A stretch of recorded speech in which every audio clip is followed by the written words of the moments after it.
Alright, we'll roll. Hello everyone, my name is Jed Anderson, and this is the board that I snowboard on. I did the graphic for this board, the Salomonder 48, and I also did the graphic for the 54. And basically, I just wanted to do something like realistic photo, and with a bit of like my stupid drawings mixed in. And I also did just like the font that says Salomonder on top.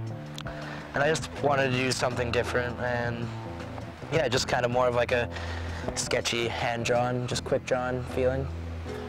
This board is a little bit more on the soft side, I would say, but it's not like crazy soft, like you're not gonna loop out and shit, but it has good, like, it still like has that pop, for which I like to go through kinks and stuff. I don't want it to be too soft, but I still want to be able to press it, and I don't really like having a stiff board because I just don't really have fun on it. But yeah, basically it's more of a park and street board. On the tip and tail, there's just aluminum pieces that go around, like in a part where you would most likely, if you're gonna like hit a rail or run into something, and it's called the no chip tip. And basically it's just for, if you hit shit, your nose isn't just gonna explode and it's gonna delam and get all fucked up once all the snow and all the water like starts to seep in there. Like, I remember just like going on rail trips and stuff, and just as soon as you hit the nose of your board and it chips open, you're pretty much done because all the water starts to get in there and your edges start warping and the whole board pretty much goes to shit.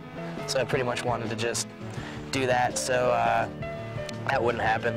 Alright, well this board also comes with something called equalizer, which is just 3 different angles on the edge, and I honestly don't know too much about it, but one thing I have noticed is a little bit more forgiving. Like, it's kind of more like surfy. You're not gonna like catch your edges easily if you don't land a trick perfect coming off a rail. Like, not gonna scorpion as easily.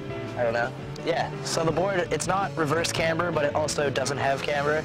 It's just kind of flat all the way through, which I think is kind of a happy medium for both, because I've ridden the reverse camber. I think it's super fun, but it's kind of like loopy for if you're doing press tricks and stuff. Like, if you're doing a 5-0, like I've seen a lot of my friends just kind of like wing out, and for me, like I kind of like to have that stiffness to like keep me on top of it.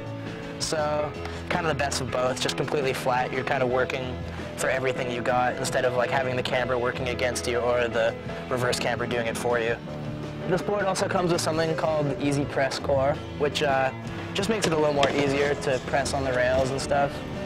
And yeah, basically just a little easier when you're doing nose presses and 5-0s. And also it's just kind of, it still has that snap though, so it's not just a noodle. You're not gonna like just try to pop onto a rail and shin yourself. It's gonna have something to pop off of as well. It's not like the craziest soft board, but it's still super fun. Yeah, so this is a Salamander, and this is the board that I designed and that I love to ride. And it's perfect if you just like riding around the mountain with your friends and just hopping off shit and just catching little trannies, hitting rails and bonking stuff, just going off jumps and having fun. It's pretty much good for everything, especially if you're just trying to do stuff like that. So, yeah.